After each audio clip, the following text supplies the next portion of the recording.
So I'm charging up this battery bank in preparation for the winter storm that's coming tonight. And it got me to thinking about the best way to charge up the bank of batteries.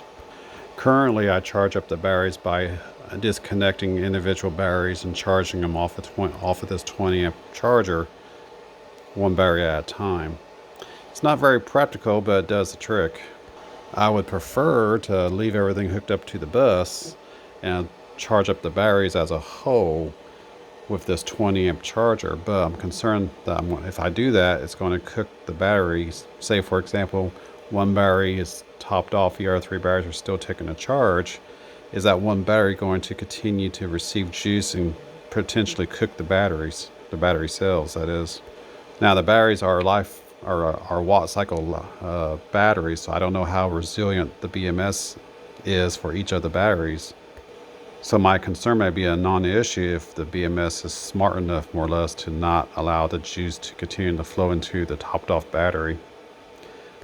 But there's always also the concern that if I do charge up the bank as a whole, then is that 20 amp charger going to ever shut off? Because I've done that before, and I've allowed that charger to run for hours on end and it never actually turned off to identify that the bank was charged up.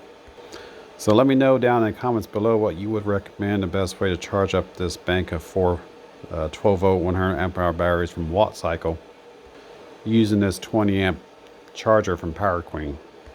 Should I charge them as a whole or should I charge them individually?